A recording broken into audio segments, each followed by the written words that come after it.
Hi, I'm John Fluevog, and we're back at it. We got Roald Dahl's fantastic Mr. Fox, and we are on chapter 10, and it's getting very exciting. So here we go. Bogus' Chicken House number 1, it's called. This time we must go in a very special direction, said Mr. Fox, pointing sideways and downwards. So he and his 4 children started to dig once again. The work went much more slowly now, yet they kept on it with great courage, and little by little the tunnel began to grow. Dad, I wish you could tell us where we are going, said one of the children. Well, there they are, digging like crazy, right? You can see them. I wonder where they're going here. Well, I dare not do that, said Mr. Fox, because this place I am hoping to get to is so marvelous that if I described it to you now, you'd go crazy with excitement. And then, if we fail to get there, which is very possible, you might die of disappointment. And I don't want to raise your hopes too much, my darlings. Smart guy, right? For a long time, they kept on digging. Well, for how long, they did not know, because there was no days and no nights down there in the murky tunnel. But at last, Mr. Fox gave the order to stop. I think, he said, we had better take a peep upstairs now and see where we are. I know where we want to be, but I can't be possibly sure it's anywhere near. Slowly upwards, the foxes began to slope the tunnel towards the surface. Up and up it went. Then suddenly, they came to something hard above their heads. They couldn't go any further. Mr. Fox reached up to examine this hard thing. It's wood, he whispered. Wooden planks. Well, what does that mean, Dad?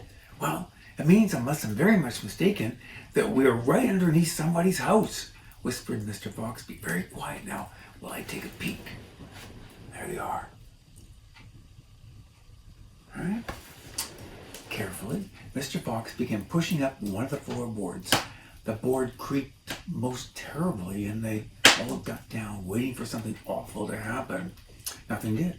So Mr. Fox pushed up the second board, and then very, very cautiously, he poked his head up through the gap, and then let out a shriek of excitement. Ooh, what's going on? I've done it, he yelled. I've done it. The first time. We've done it. We've done it. Oh, he pulled himself up to the gap on the floor and started prancing and dancing with joy. Come on up, he sang out. Come up and see where you are, my darlings. What a sight for fun, hungry foxes. Hallelujah. Hooray, hooray. The 4 small foxes scrambled out of the tunnel, and what a fantastic sight it was that met their eyes. They were in a huge shed, and the whole place was teeming with chickens. There were white chickens and brown chickens and black chickens by the thousand. Bogus' Chicken House number 1, cried Mr. Fox. It's exactly what I was aiming at. I hit it slap in the middle. First time. Oh, isn't that fantastic? And may I say so, rather clever. The small foxes went wild with excitement. They started running around in all directions, chasing the stupid chickens. Wait, ordered Mr. Fox. Don't lose your heads. Stand back. Calm down. Let's do this properly. First of all, everyone have a drink of water. So they all ran over to the chickens drinking water and lapped up the lovely cool water. Then Mr. Fox chose 3 of the plumpest hens. With a clever flick of his jaws, he killed them instantly. Down the tunnel, he ordered, come on. Well, there you might want to have a look at him leaping about there. Going crazy. Well, I would too if I was him. Let's see. Come on now, no fooling around. Quicker they move, the quicker you shall have something to eat. One after another, they climbed back down to the hole in the floor, and soon they were standing once again in a dark tunnel. Mr. Fox reached up and pushed the floorboard back into place. He did this with great care so as no one could tell that it had ever been moved. Sneaky guy. My son, he said, giving the 3 plump hens to the biggest of his 4 children, run back to these with your mother. Tell her to prepare a feast. Tell her that the rest of us will be along in a jiffy as soon as we may have made a few other arrangements. Well, this is chapter 11, so it's a surprise for Mrs. Fox. The small foxes ran back along the tunnel as fast as they could, carrying the 3 plump. The small fox ran back along the tunnel as fast as he could, carrying the 3 plump hens. It was exploding with joy. Just wait, he kept thinking. Wait till I tell Mummy sees these. He had a long way to run, but he never stopped. Once along the way, and he came bursting in on Mrs. Fox. Mummy, he cried, out of breath. Look, Mummy, look, wake up, see what I brought you.